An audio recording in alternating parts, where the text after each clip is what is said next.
Hey, we got a new patch today and we've got 4 new heroes that has come into our already diluted summoning pool. So let's quickly look at those 4 new heroes.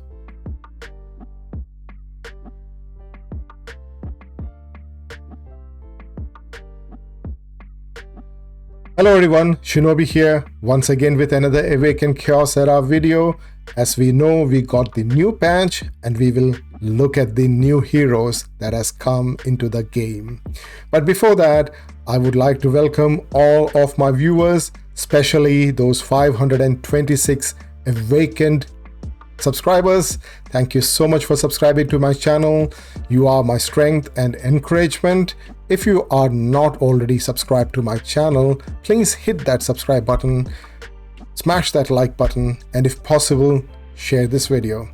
So with that out of the way, we know that the new patch has come in. I have already discussed this patch in my previous video, and so I'm not going to dwell on this. We are just going to look at those 4 new heroes that has come into the game to dilute our pool. But anyway, so we have got Gavin and Vengeful Hassle, who are the legendary heroes, and we have got 2 epic heroes, Royce and Felida. I hope it is Felida. Okay, anyway, so let's quickly look at those heroes. So the first hero is from the Holy Light Empire, and he's an epic. He's Royce, and he looks more like the upgrader version of Vidar. Okay, so he's got his bronze armor on, shining bronze armor and knight in armor. So let's look at his trade. His trade, it's got like he gains control immunity for the first round in the battle. So a battle would mean a wave or the first start of the arena. So if it's an arena, it's obviously the battle, or in guild boss if you're going through the entire duration of the round. So that's the battle. Okay, so for each of these battle in the first round, he's going to get a control immunity. So he cannot be CC'd. He cannot be stunned, frozen, or silenced, or put on sleep. Yeah, whatever it is. So if an ally receives control effect, he immediately gains 1 bonus turn up to 1 times per battle. Okay, so that's going to be per wave, or per arena battle he's going to gain a bonus turn.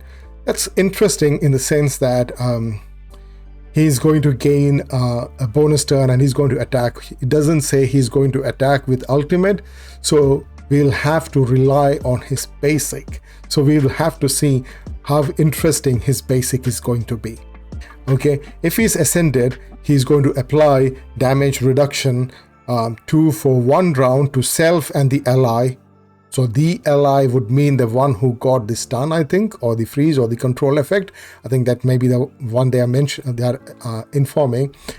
So it's possibly that ally, and it's going to be for 1 time per battle. So basically, I think like he's more like an arena hero rather than a dungeon hero, maybe in Void Tower also. But that restriction to only 1 battle is a bit extreme. But anyways, he's an epic, so that can be fine. I would have preferred it that you give a cooldown maybe once in 3 rounds, or maybe once in 2 rounds. Then it would have been more interesting, even though you do not have to give him control immunity for once in 2 rounds. He can, like whenever an ally gets a stun or a control effect, he's going to do a bonus turn, and that's got a cooldown of 2 turns. That would have been a much better description. That would have been a much better trait. Okay, but I think like it's what it is. Okay, but before we talk about his basic and all, let's look at his stats. So he has got an A tier attack, 1183 attack. It looks okay. He's an epic, so I would have preferred him to have an S tier attack, but then yeah, he's got an A tier defense, which is good. He's anyhow a knight in the shining armor, so he has got an A tier defense. 124 speed is also quite good. Okay, for an epic with good defense, 124 speed is good. So let's look at his basic.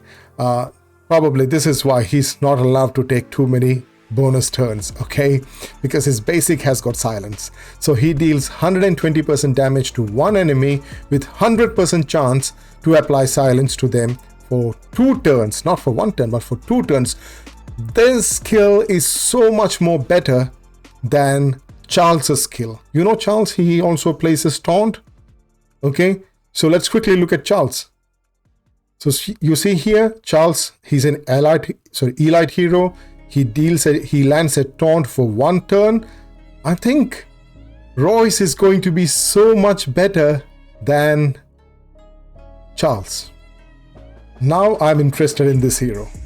Okay, because if he's going to land that silence and it's got a 100% chance and he's a light hero, so that would mean he doesn't have any weak affinity, right? So he is going to be really, really cool to use. So that's 1 time per battle, okay?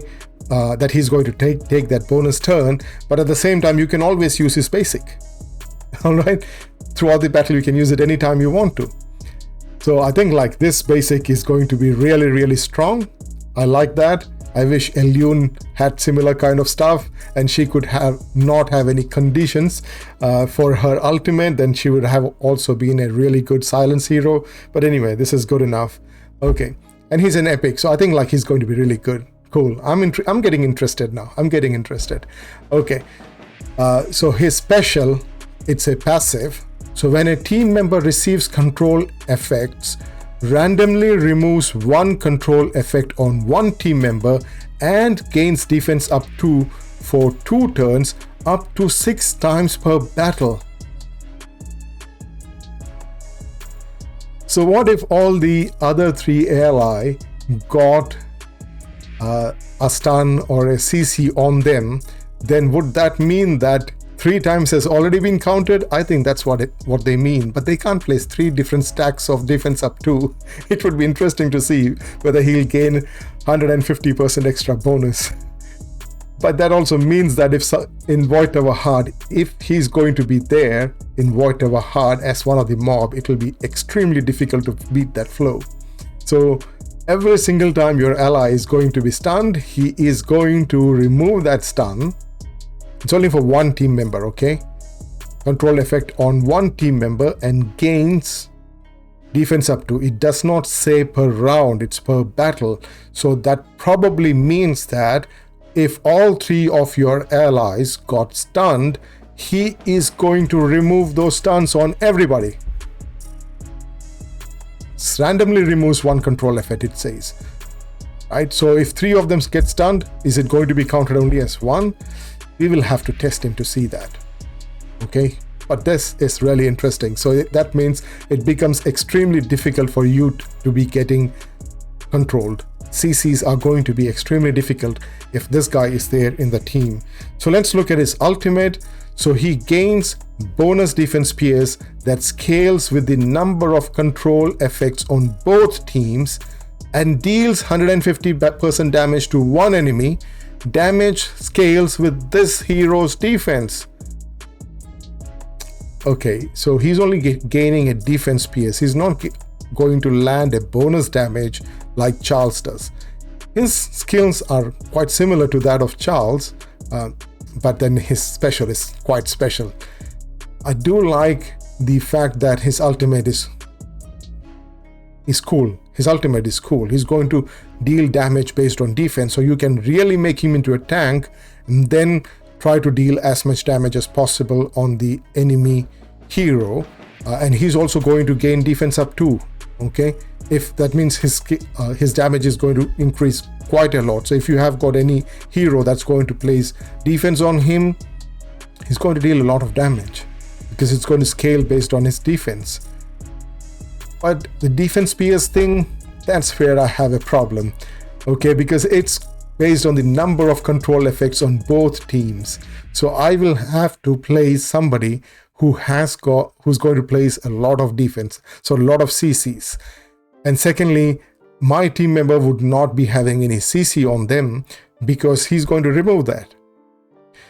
So it's quite interesting. It depends upon how much of damage he can do. If that multiplier is quite high, then I would say he's going to be a really, really good hero who is going to be your tank cleanser and who can actually deal damage based on defense, as he's going to survive a lot. He has got good defense, base defense, and he's also going to you're going to build him with defense gears. So it's going to be a pretty interesting stuff to do with him. So as far as his gear set is concerned, Ace is recommending Vanguard set and Dragon Scale set, so I hope we can use him using that. I might possibly be using him with a revival set if I get him. Okay, so let's look at our next hero. So our next hero is in Lacer faction, and that is Gavin.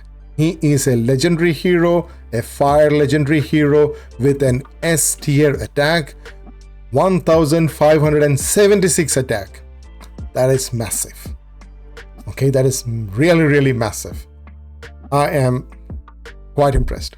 Okay, but then he's a single target hero. I think so. I have not checked his skill. If he's a single target hero, then that's okay. All right, so he's got a B tier health, B tier defense, very slow speed. 109 speed is really, really slow. Okay, so let's quickly look at his skill set. So his trait Onslaught, it attacks ignore 30% of target's defense. The percentage is increased by 10% for every one positive effect on this hero, capped at 80%. That's just like Natalia. Okay, that's just like Natalia, but it's capped at 80%. So he's always, if he has got, so that's like attack ignores, so he will require like around 8 positive effects. Do we have 8 positive effects? That's quite interesting. That's quite, I don't know if Clarence's buff would be counted as one of the positive effects. And if he's ascended, he's also going to gain random stats up, but he's only going to gain 1 stat, and it will last for 2 turns, and it has got a cooldown of 1 round. Okay, so that's only if he's ascended, but I'm not sure if you're going to get 8 positive effects on a hero, but doesn't matter. Even if he's get 2 or 3, he's going to deal that much extra damage, and he's also going to ignore 30% of the target's defense, and that's his trait. That's incredible. Okay, so he has got an inbuilt ignoring defense down 1 on him. Oh, that's great. So his trait is really cool, mate. Okay, so now let's look at his basic. He deals 130% damage to 1 enemy and gains random attack stats up for 2 turns. Okay, so his trait is also doing the same thing, right? So it's only crit damage up, it is attack up, crit damage up, or damage up. So that's in his trait. If he's ascended, he's going to gain only 3 of these effects. His basic is going to give him the same thing. So you don't even have to ascend him.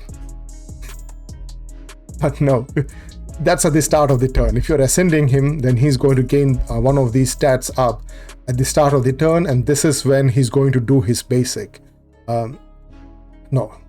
It's not when he's going to do the basic, it's when he has already dealt the basic. Okay, because he deals 130% damage to 1 enemy and gains. That's what it says. Interestingly, both the heroes, the first one, Royce and Gavin, has got a passive as the special. Okay, so let's look at what his passive says.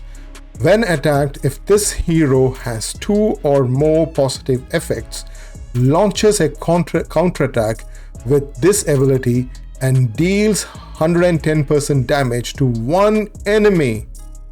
Now that is interesting. So if anybody is able to keep on placing 2 positive effects on him, whenever he's going to get hit, he is going to immediately launch a counterattack with this ability to deal 110% damage to 1 enemy, recovers health equal to 30% of damage dealt. So he's got an inbuilt lifesteal, and duplicates 1 of the enemy's positive effect at 1 round cooldown. That's nothing. So he can be useful in Guild Boss, it seems. Like he's going to already ignore 30% of defense. Oh, anyway, it's that ignoring 30% of defense is only on the basic. It's not shown here on his passive. So when he counterattacks, he's not going to do that. He's going to deal only 110% damage, and and he's going to get a lifesteal for himself. So a very, very interesting counterattack passive. But the only problem is that it has got a 1 round cooldown. So if you're going against Arena, he's only going to do that once in that round. He's not going to do it a second time. Okay, so let's look at his ultimate, Furious Slam. So deals 220% damage to one enemy and gains immune for 2 turns. So it's not just passive, it's also these immune buffs. Okay, Royce had an immune buff, and Gavin also is going to gain an immune buff when he does his ultimate. And if the enemy has positive effects or their health is below 50%, launches a bonus attack with the special ability. So this is a multi-hitter kind of thing. But the only problem is he's only going to deal that to one enemy. But I think like by the time he does that, that enemy would be dead if that enemy has got more than 1 positive effect. No, it doesn't say more than 1. It only says has positive effect. So any positive effect, okay? Even if he's got only 1 positive effect, he is going to deal the ultimate, and then he will deal the special. And that special, what does it do?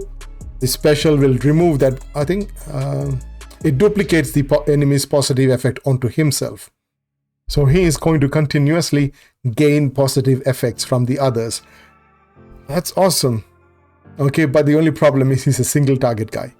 Okay, even though he's going to hit really, really hard, he is a single target person, and that's what is going to be a problem as far as Gavin is concerned. Okay, so let's look at the third hero. The third hero is from Titan Islands, and that is Vengeful Hassel. So he used to be in the beta testing phase, but now he's in the final version, and he's a legendary hero here. He's a dark legendary hero, so obviously it's going to be really difficult to get him. So he has got an S tier health, 7,683 health, B tier attack, A tier defense, 729 defense, quite good for a tank based kind of hero, 123 speed, not really fast per se. It would have been preferable it was somewhere around 130 or 140. Sorry, 140 would be too much. Somewhere around 130, needed a few more speed. But let's look at his trait. So Iron Will at the start of each round gains 15% bonus damage reduction, and 35% bonus resistance for each ally alive. So at every round, he's going to gain this. So basically, you don't have to give him any resistance. When he gets in there, he's already going to have 105 resistance on him. And since he's Dark Hero, he is already going to have a starting he doesn't have any resistance. Sorry, that was focus. That's going to be at 30% focus. So he's anyhow going to get 105% resistance at the start of the round if all the allies are alive. Okay, so and he's also going to gain 15% bonus damage reduction.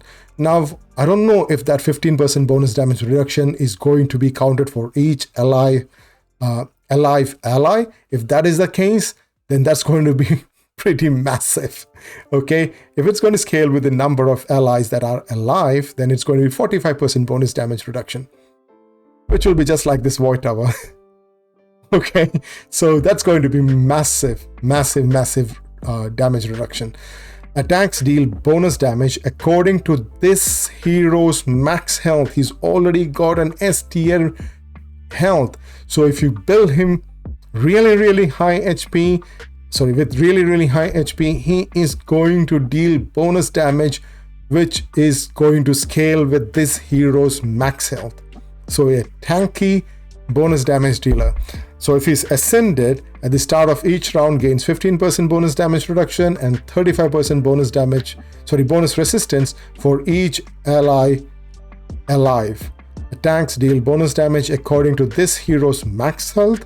Upon receiving fatal damage, gains damage immunity for 1 turn up to 1 times per battle. Again, that is massive. So he's not going to die the one time when he's supposed to take that fatal damage. Okay, because he's going to take damage immunity.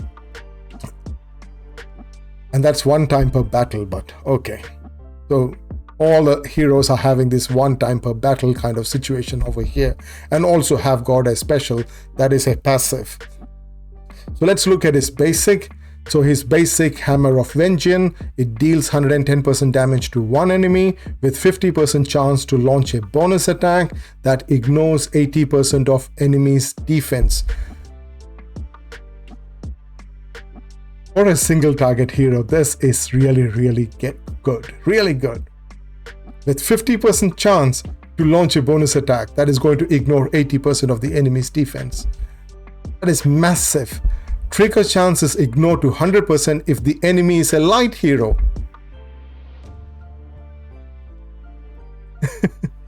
So he's going to be an anti-light hero. Okay, so deals 110% damage. Okay, Hammer of Vengeance is awesome, mate. Really awesome. Okay, that skill is really pretty good. So let's look at the special, which is another passive. When a team member attacks, has 30% chance to launch a joint attack. Come on, he's a legendary. 50%. Anyway, 30% is also good enough. So it's very similar to that of our Marian Shadowblood.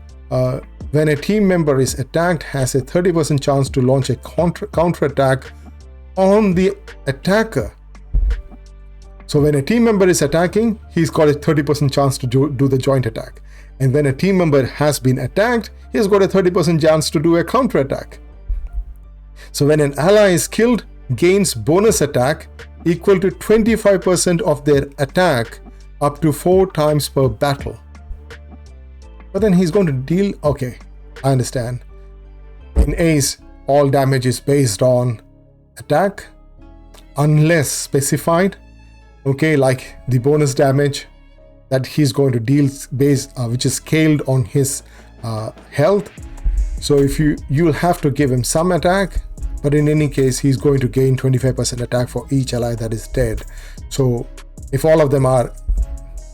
there are only 4 allies, right? So he's only going to gain it 3 times per battle, unless he's going to gain it after he dies. Okay, anyways, so let's look at his ultimate. Ritual of Death deals 110% damage to all enemies, applies death immunity to all team members for 1 turn. So it's preferable you make him go the last breath to slain in allies. When an enemy is killed, reduces their abilities cooldown by 1 turn. So I don't understand what last breath means. Does that mean that he's going to revive them? Maybe he's going to just get them revived up for one turn and they will deal damage. That's pretty interesting. I'm not really sure what last breath means, because it is dealt to slain allies. So do they just come up, deal a damage, and then die? That's possibly what it is going to be. Oh yeah, that's just the skill. Just the spell, the spell that we use. Let's just have a look at it. Okay, so last breath revives a random ally and resets all their ability cooldown. Ally dies after taking 1 action. Awesome. So Vengeful Hassle is going to revive all of the slain allies for 1 turn, and he's going to make them do their ultimate. Can they do their ultimate? No, we are going to do it, right? We'll be able to get them to do their ultimate if we want to do that. And if an enemy is killed, reduces this ability's cooldown by 1 turn. So this ability is already in 4-turn cooldown. If you're doing mastery for him, it is going to be in 3-turn cooldown. So if any enemy is killed, it's going to be reduced to 2-turn cooldown. That's really incredible. Okay, so his ultimate is going to be really strong, really powerful. I like this hero, but he's a dark hero, literally impossible to get.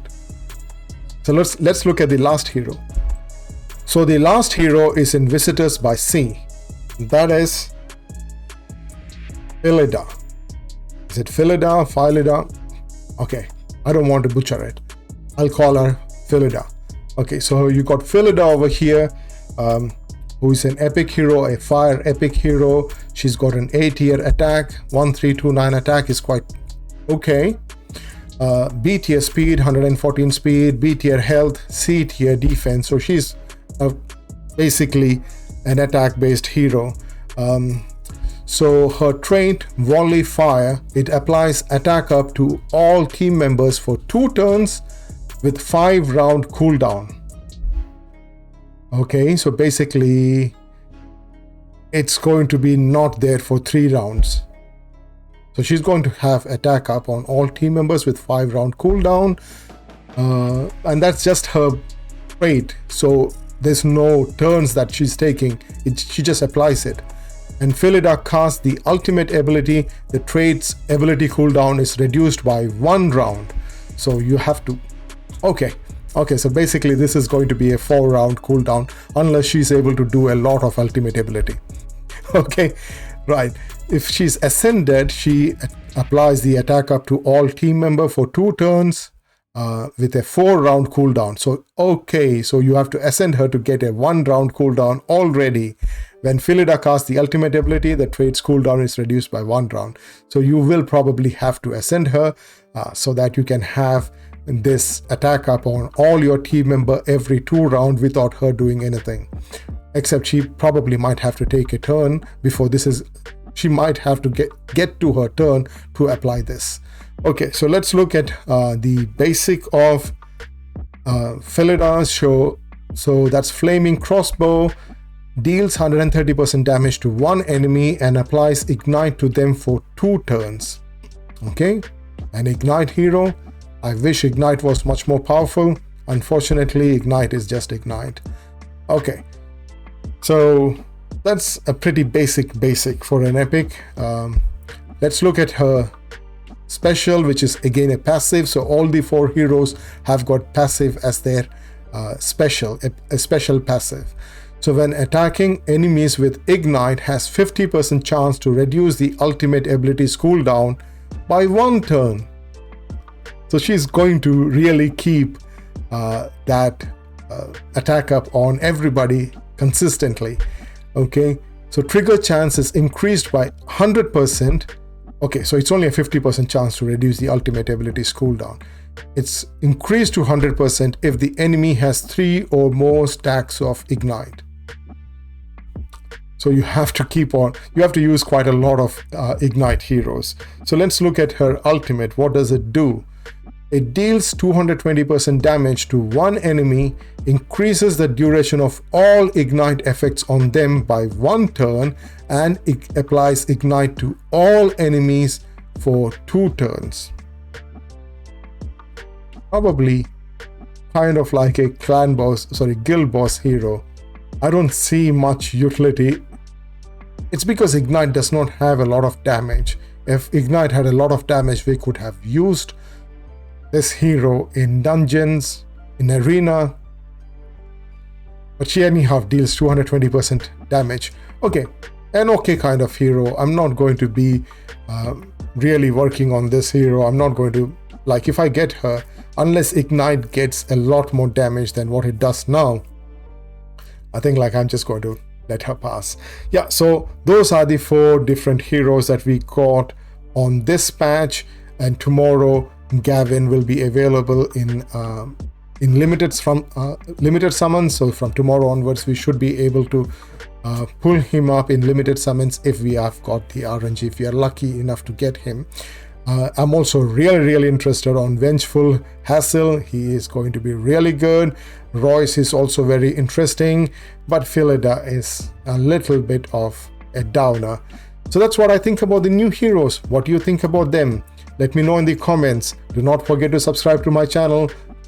Click that like button. If possible, share the videos.